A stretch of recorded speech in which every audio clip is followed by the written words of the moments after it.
Hey guys, it's Mitch. How's it going? Well, I was able to track it down. We have previously looked at issues 1 and 2 of Brass, and I was able to find a copy of number 3 finally. So that's what we're going to look at today. I'm a little hesitant to actually go over it, really, because once we're done with this means that there is no more Richard Bennett artwork to look at, really, in terms of like a fully completed issue where Richard Bennett's drawing what he wants to draw, how he wants to draw it. So, I mean, we definitely want to look at this. It just means that we're never going to look at another Richard Bennett comic after this, which is like a real drag. But in the meantime, we still have like 22-ish crazy pages to look at. So let's get into that as we look at Brass number 3. So yeah, when I was starting this, I was a little bit unsure of what exactly had been going on in this series. It's like I kind of remember there being like an old 60s tech program that was turning people into Gundams. And then I think that got abandoned. And then our lead guy, Hirsch, was getting chased by some cops. Not because he really did anything, at least as far as they know, and, he didn't actually, but just because they need him for questioning. And he stumbled upon the remains of the lab where they developed the person into Gundam tech. And then because our guy's a moron, he accidentally got himself infected with Gundam. And I'm like, there must have been something else to that, right? Went back and watched my video for Brass number 2 again. Nope, there's nothing else. There's nothing in this series, like if you want to call it a series. There's no story. It's just page after page of, good God, calm down, Richard Bennett. Like, I hope one day that I find for myself a love as pure as the love that Richard Bennett has for drawing noodly little tech details. We could start with the cover right here. Like, this is all you need to know if you weren't sure about whether or not you should be looking at Brass. You absolutely should. We've got ourselves a pilot here, and reflected in his screen is the brass armor, which appears to be shooting missiles at him. And, it's not a bad composition. The composition isn't my focus, though. My focus is all of this friggin' detail down here. All the buckles, all the straps. We got a little clip here, and the clip looks perfect. He's got, like, frayed ends on the straps here that are absolutely drawn. He's got little intake grates on the mask. He's got the little sticker on the end of it here with the light. And the sticker looks frayed. All the little divots and indents on the helmet up here. Like, this thing is insane. He is using a ton of tone on this, like particularly on this side of the helmet here. And on the straps. He didn't actually come up with a pen and ink or brush and ink texture for straps. It is just like a screen tone or pattern that he was able to overlay onto the straps. So, like, at first glance, it looks like a proper texture. You look closer, it's like, oh yeah, none of the lines are actually conforming to the lines of the straps, which is actually a little bit reassuring. It's like, oh my God, Richard Bennett has limits. I wouldn't have guessed up until now. And then, almost lost in all of that, like, there's a person sitting in the middle of all this. That looks pretty great. With, like, the uplighting here, like, that looks pretty naturalistic, actually. I can't imagine there was a reference used for that. I think he just figured out the shadow, and it looks like very good shadow. And, of course, every issue of Brass has to be a wraparound cover. So we've got our completion of the head here, and then we got a whole bunch of swimmy, liquidy something, and then something here. Like, we're eventually going to find out what this is. This is an antivirus, which, you'll understand what that is by the end of the issue. But it's more of that weird kind of alien, almost like biomech tech. There feels like a little bit of Dave Johnson influence with these, protruding kind of nodules, although, obviously the detail is way higher than Dave Johnson usually does, which isn't a knock on Dave Johnson. Dave Johnson came way closer to completing an actual schedule than Richard Bennett ever did. And then there's just, all these weird kind of shapes that are stuck all over the outside of this, which, look like they maybe should be there. We've got like a spine formation that looks kind of perfect. There's no kind of irregularity to it. It looks like a mechanical spine. These are like leg kind of forms, and all of them have like different kind of ways to end the feet. We've got those joints that Richard Bennett keeps drawing, where it's just kind of a circular hinge. Those always look great. And then we've got, like little pads under here, different kind of pads under this other foot here. Like, just like Richard Bennett can't draw the same thing twice. Or, he can, but he's going to do it really grudgingly. All right. So let's open this thing up. Credits at the back. It doesn't matter. This is going to be penciled in ink by Richard Bennett. All of it. The story is by Richard Bennett and Aaron Weisenfeld. Script is by Aaron Weisenfeld.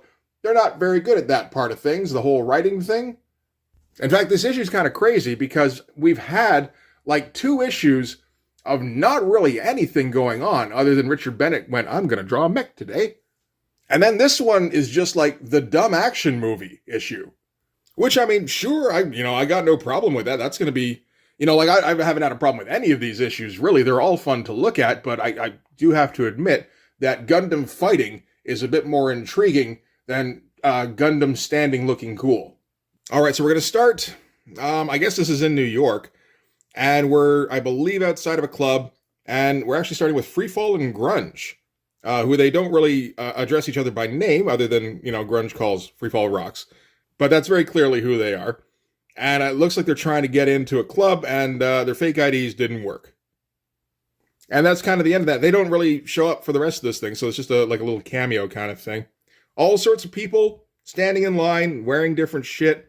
The figures don't look too bad. There's still awkwardness in these, but Richard Bennett takes so long on issues that it feels like he makes leaps in between each single issue. And then in the background, just all sorts of friggin' crazy detail. We got to put fire escapes in here, and we got to make sure that we draw every railing, every step, and every single part of the fire escape. We got to draw all the brickwork in here, at least along the edges. Then we got to do the same thing with this smaller building down here, and then the same thing with this other one down here. Maybe we'll do the same thing with these buildings in the back. And then tiny little, looks like fine liner details on the Empire State Building here, I think, right? I don't know New York stuff that much. I'm Canadian. Leave me alone. All right, so then we're going to flip to inside the club, where there's a whole ton of people, dancing, and then there's booming noises going on, and eventually they start going, wait, I don't think that's the music, all the rumbling and the booming noises. And the DJ tries to yell out that, hey, it's okay, you guys are just all having a bad trip, or something like that. And yeah, Richard Bennett made sure to draw, every person up until here in pretty detailed fashion. It's not until you get to about here where it's just outlines. Here, there's slightly more detailed outlines. But this is the stuff he really wants to draw. Scaffolds and lights. No pipes, no ducts or anything anywhere. Oh, I think he's saving up for later. I mean, here's one place where it kind of, he got to get it back a little bit because he got to draw a metal floor. So he's got to put all those little divots in it in a very clear, grid. So I think that probably made Richard Bennett happy. And then I suppose a pretty faithful drawing of a turntable set here. It looks like it's referenced, but it's not like he just drew outlines. And then, I got some of the detail in there, but you can't expect me to get all the detail. Richard Bennett always expects to get all of the detail. And some of it, you can't even make out. I'm almost certain now that these pages are oversized, that he's drawing on. Particularly stuff like this little control panel here. It's got the little levers, got all the little markings next to all the levers. I don't think you can really do that with a fine liner. Not really. You got to be way more exact than I think most people can really be. Yeah, some of these drawings are just a little bit too small, even taking into account them being shrunken down. I think he's working on oversized paper. And he's not using it in a way where, you could put a bit more detail in there, and then when you shrink it down, it's oh, that looks incredibly detailed. No, he's putting in the same level of detail as if he was working on a normal-sized paper, only just putting in more. It's bonkers-looking shit. Now we're going to cut to outside the club, where there's explosions going. I think this was the club, actually. And mech goes flying through. Looks like that was Brass. And then there's other Gundam mechs, and Brass thinks to himself, what the hell is going on here? And, I mean, if you're just reading this for the first time, you're going, yeah, Hirsch, what the hell's going on? And we've got, way too highly detailed buildings in the background here. That wasn't necessary. We've got our double-page spreads, which Richard Bennett has always kind of made a focus. and has always tried to come up with really weird page designs, like really pushing the limit on what you can do on a page. And we've got like 4 or 5 different kinds of mechs here, which is, I think is Richard Bennett's like sweet spot. Because that way he can cycle through them and not have to draw the same mech like 2 days in a row. And we've got another one of those insanely detailed high-tech rifles that Richard Bennett's been drawing with the really weird grips. And, you know, like it has a hand grip on it. But I guess it's got like, it's optional. There's all sorts of hand grips on this thing. It's like each gun is like a choose-your-own-adventure. All right, so yeah, we don't know what's going on. Hirsch is actually going to fill us in a little bit here. Basically, he's going to pretty much sum up the last 2 issues on this spread, where he was getting chased by cops, and he fell into the abandoned installation, got the robo-goop on him, and then the cops found him in the mech suit. And okay, before they could stop me, the machine started up again. It came rattling and bubbling to life, and then it broke, and the cops fell to the ground screaming in agony. And I watched as they changed. So they've all been changed into mech people as well. This isn't something we saw in the comic. This feels like, hey, remember when we saw this in the last issue? That was crazy, right? Here's the recap version. No, this is the next part of the story. It's like, that's an interesting part, but Richard Bennett is taking 8 months finishing this issue. We're not going to get to a part 4. So we kind of have to skip the 22 pages of people writhing as they turn into robots that Richard Bennett had probably planned to draw. And we're going to jump straight to the mech fight. And so, I mean, you know, like I got no problem with that whatsoever. But yeah, you can see how thin the lines are on stuff like these cops here when they're confronting the brass mech. And it's like, yeah, there's no way somebody's drawing that on regular size paper. And everything on here, you know, it's fine. It's okay. It also looks achievable by, you know, some artists in the industry. And it's like, okay, we're kind of taking it easy. And then he piled all sorts of tech and textures onto just like the scope or something of this rifle that Brass seems to be holding. So it's like, okay, there you know, it's like the bit in Hook.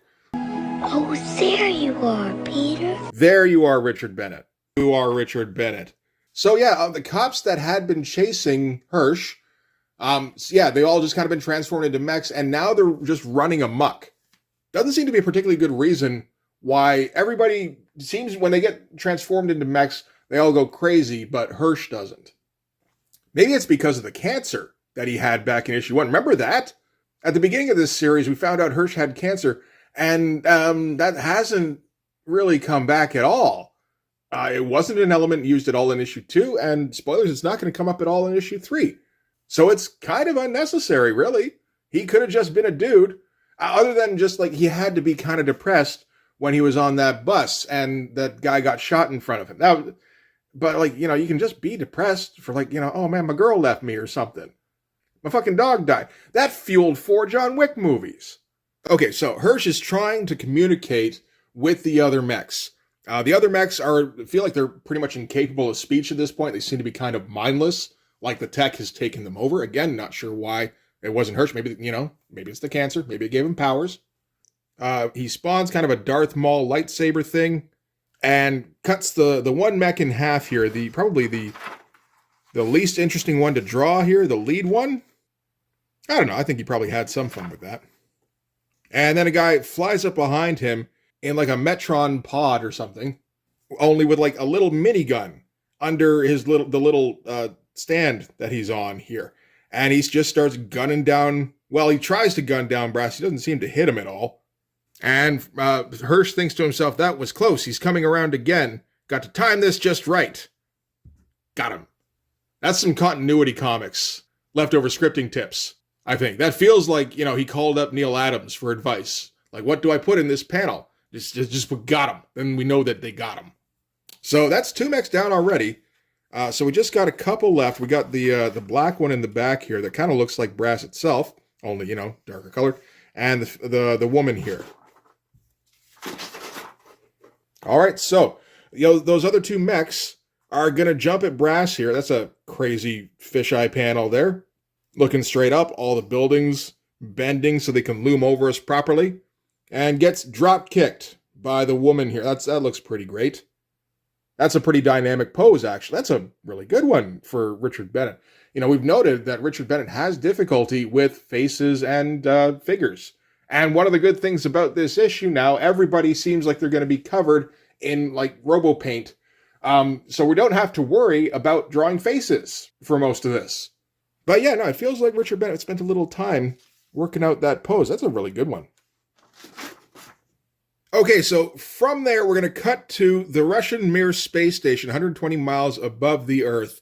And Richard Bennett has spent enough time not drawing tech. Not drawing potentially realistic tech. It's been 10 pages. I've barely drawn a scaffold. I need to draw an entire fucking shuttle down here. I need to draw realistic astronauts and every single bit of their equipment. And all the little panels, all the little kind of plates and screws and little details all over every inch of the satellite here. All right, so a little signal goes off in the satellite. We've got some kind of joint venture going on between Americans and at least one Russian. And Craven from I.O. Radios up to them or telecommunicates with them, whatever, because he's been notified that that signal has gone off.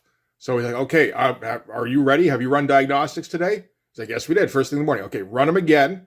And then when I give you the signal, you know what to do. You have to hit the EM pulse, the electromagnetic pulse. So this is something that Lynch has been anticipating by the looks of it. Richard Bennett's been kind of taking it easy for a couple of pages on the page design. In the last couple of issues, he really pushed it.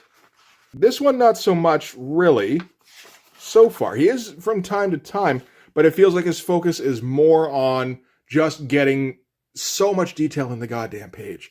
I don't think it would really be until Gen 13 Wired that was going to be the mission, was going to be pushing the envelope for what you can do with page design. All right, so now we're actually going to get an explanation for what's kind of going on, where Craven is going to break down to his assistant here what exactly I.O. is concerned about. I think that Craven made an appearance in the last issue. He was never named, but I'm pretty sure the guy he was talking to was Lynch. So that would make some sense. And yeah, he's going to tell the story about how in 1967, there was this program that was designed to introduce a biomechanical virus into a human body that would basically cover them in like an exoskeleton that turned them into a Gundam. And the assistant's like, okay, so I take it that didn't really work. It's like, well, no, it actually worked really well. It worked a little bit too well in that we had some test subjects, and when they got turned into robots, they annihilated everything around them. And we had to shut them down quick for fear that they might just like take over the planet. So the program was mothballed after that. I wanted it shut down completely. Other members of the board didn't see it that way. They figured, this could be useful again someday. It's like, yeah, probably in some capacity, but so they just stored it really poorly instead. So the signal that we got from the Mir station there, it was the alert that these the robots have been activated, and we got to do fucking something real friggin' fast. So Craven isn't going to waste any more time from there. He's actually just going to go straight up to the whatever the landing pad is in this building they're in, and he's going to board a helicopter. He's like, take me to the site.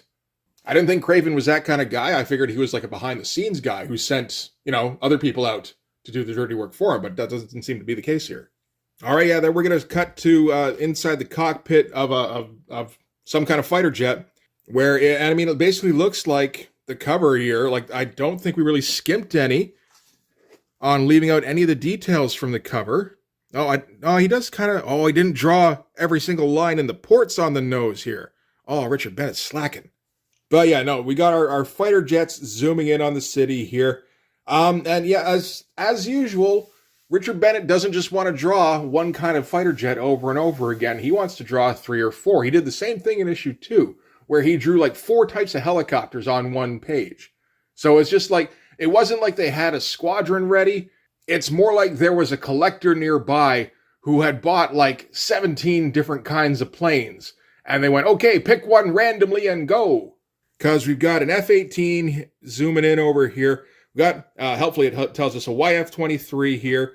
And I'm pretty sure this is an F-16. Usually they kind of pick one, I think, like one that's kind of suited for the job. I don't know. The F-23, I believe, was the most advanced one at the time. I'm not sure where they're at these days. Last one I remember hearing about was like an F-35. But yeah, so and unbelievably faithfully rendered planes here. Like obviously lightbox, but again, lightboxing way more detail than really is necessary. Like look at all the little panels on the hull here. That's a little crazy. We're also going to get a good look inside of the control panel. And then when he has to draw the city underneath, like there's way too much detail in these cities. You look at these buildings, it looks for a second like these are solid bars going around the buildings, which would be enough detail. Then you look closer, and it's like, no, there's windows. All of the windows. We got to draw every single fucking window in the city. This thing's freaking nuts, man. All right, so here we go. The previous page basically promised us fucking fighter jets versus Gundams, and that's actually what we're gonna get. That's like the whole point of this issue now. So the black mech here, oh, and the girl, yeah, the female mech as well. They disengage from Brass so that they can take care of this new threat. Oh, look at that, silhouettes. Again, slacking. In some pretty confusing looking panels, as the one in black here like just kind of does like a propulsion jump up to the top of one of the buildings here, and then posts up and starts shooting down the F-23 immediately. Yeah, so we get the Hornet and the Falcon just kind of zooming past. So maybe he identified like the biggest threat there. That could be the case. Wild looking stuff, just, holes getting punched all through it here. And it starts exploding before the pilot can really do anything to jump out. But I think he is able to crash into the top of the building here where the mech is located, and thus take out the black mech. So we're down to just one, the woman. And like immediately the F-16's coming by, and yeah, sorry man, F-23 pilot's gone. But hey, we took out a mech doing it, so that's pretty good. And then he starts getting strafed by something that we can't see. Says how the wreck of the F-23 is going to hit the street, and then we get a shot of it just kind of bouncing off all the buildings here and kind of totaling everything. This is wild looking stuff. We've got our female mech here standing in the chaos as the remainder of the hull crashes down in front of her. Brass is worried that he's going to get killed in the explosion, so throws up his hands. It's confusing for a second what's even going on, but basically the suit, once he started worrying about getting hurt, it threw up like an energy field, like an Invisible Woman shield around him. And just, everything just kind of crashes around him here. We're getting like tiny, skinny ass panels here of the F-18 making another pass and checking out the explosion down in the street. We're getting another one with a close-up on that, the helmet here. That all looks absolutely great. I don't know how much you want to use like fighter jets for reconnaissance, like in a city. I don't think that would be particularly effective, really. They go kind of fast, But, it looks like it's going to come around again for a strafing run around. Yeah, that looks like it's probably the bubble that Brass has formed up there.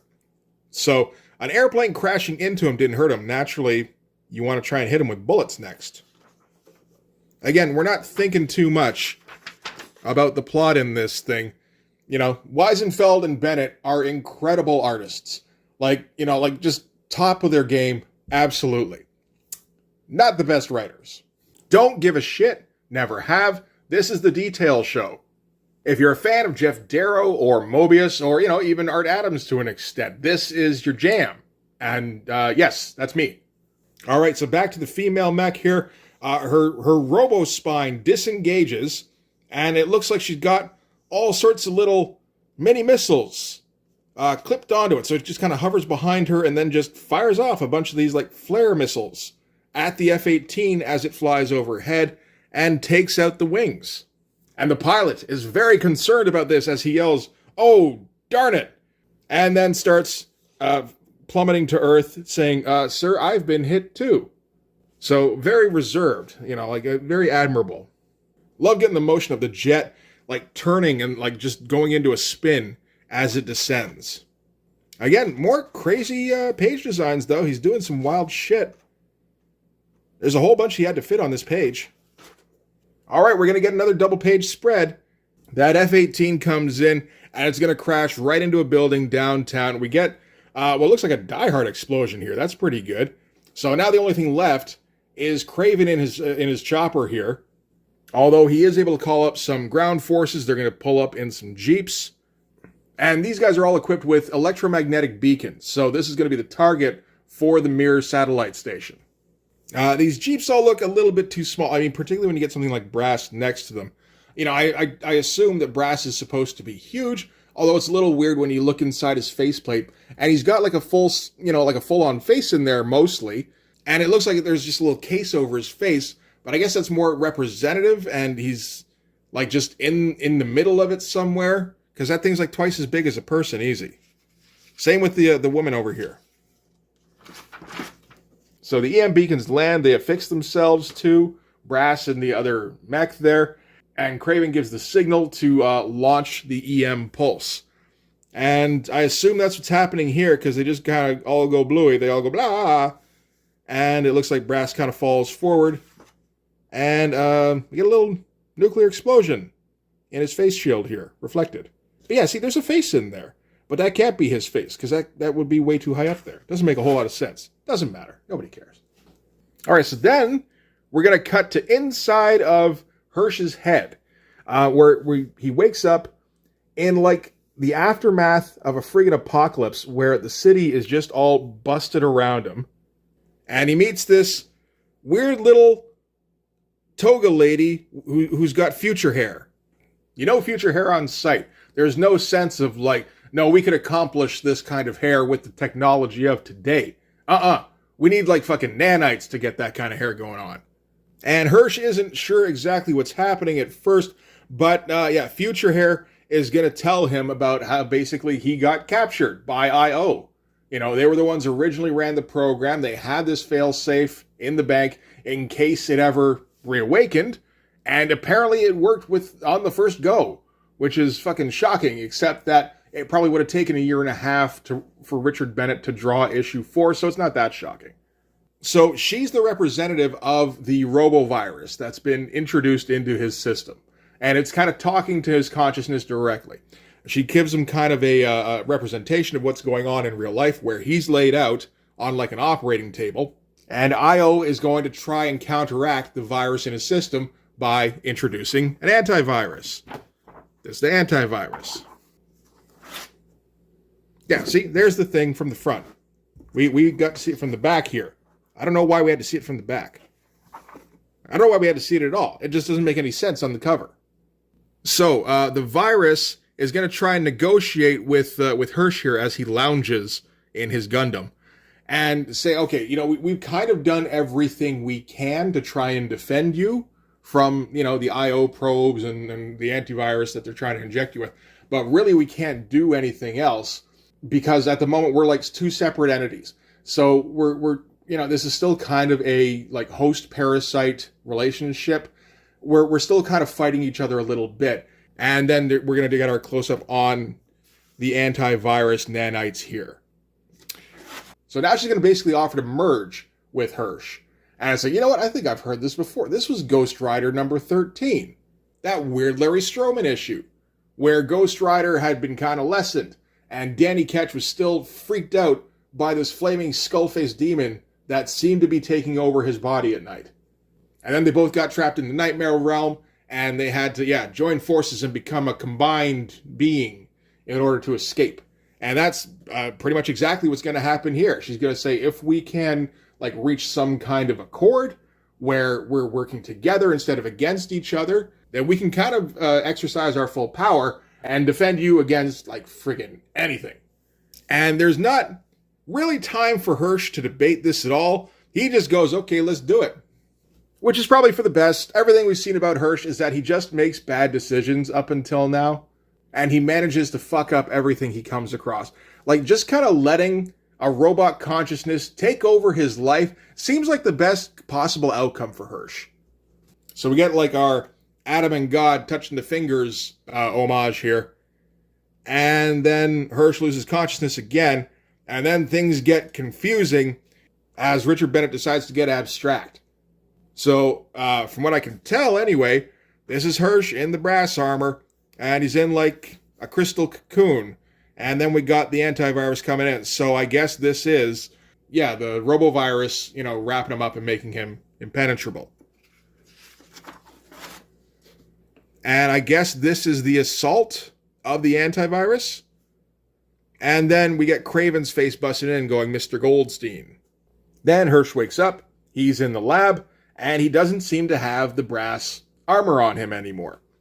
And he's got, Craven standing here in front of him. Says, we know how you got infected with that virus. We injected you with the antivirus. And it seems like the two destroyed each other. So you're good, buddy. Just kind of keep an eye on it. Take some aspirin if you get a headache. And give us a call if you have any more robot side effects. And they just kind of let him go. They don't need to test him any further. There's no interesting information to be gleaned from a guy who had an artificial intelligence / weapons system fused to his body for a length of time. Just note, we have cured you of robot. Get the fuck out of our lab. Hirsch heads home. He's going to get dropped off by I.O., so that's nice. They walked him home. And Craven here is like, oh, hey, look, remember, you got a cat. Here's your cat. Cat missed you. Richard Bennett draws a weird-looking cat. I mean, it's not a whole lot weirder than the way he draws people. It's a little weird, though. It's more like a cat-Ewok hybrid. And then, Craven's just going to kind of fuck off and leave him with his cat, and he takes a closer look and sees that the cat has robo-eyes. Don't know what that's about. There's no reason for the cat to have robo-eyes, unless that the brass mech thing is infecting like every part of his life now. That could be the case. If you look closely, Hirsch has robo-eyes too. And then you get like the dumbest closing monologue I think I've heard in a while, where Hirsch kind of gets dressed, doesn't address the fact that he had cancer at one point. Like, that feels like it should come up, like maybe the virus cured the cancer. Like, why not, right? At least, like, he gets some kind of, if we're going full symbiosis, that's another benefit theoretically. Like, he's got all these nanites in his bloodstream. I'm pretty sure they could take care of cancer cells. But, okay, so Craven told him that he had a nightmare when the antivirus took out the robovirus. So, okay, Craven lied. It wasn't a nightmare that I had, and the viruses didn't destroy each other. Only his was destroyed, so the antivirus. The brass virus is now a part of me, or I'm a part of it. I'm not sure how I know that because I don't feel any different. I guess it's an optimistic understanding that I didn't have before of myself, of life. I don't know. The only thing I know for sure is I can kick anybody's ass. So yeah, Hirsch is still dumb as a fucking stump. But thankfully, he's got an impenetrable weapon system that he can call on at any time. That's comforting. And this is just a really good looking little street in the background here. Like that panel truck that we got with all the graffiti on it. That looks fucking great. Everything in this looks great. Little car down here, that looks great too. And that's the end of the issue. Feels like that should be leading up to something. Like an issue 4. Never got an issue 4. We did get a Brass Series 2 that eventually came out where Richard Bennett did covers and I believe did the writing. And then somebody who wasn't Richard Bennett did the art. So I'm not interested in that whatsoever. I do love Richard Bennett's art dearly. His writing is not a draw, ironically. So yeah, that's going to do it for Brass number 3. This is wild. All of these are wild. If you like detailed comics, you kind of have to get these. Brass 1, 2, and 3, and Gen 13 Wired. They're this just ridiculous trove of 80, 90 pages of insane fucking artwork. I still kind of remember the only time I ever saw Brass out in the wild, which was at a comic convention that I was at, probably in 1996. And I don't think it had come out yet. And they had brought all sorts of promotional posters for Team 7, like a Backlash I think there was a Ripclaw Warblade series that they had a poster for, and they had a poster for Brass. And I'm like, man, that looks cool. It doesn't really look like an Image comic. It looks like a manga. And that was the only time I ever saw anything to do with it. And man, I wish I'd seen these on the rack.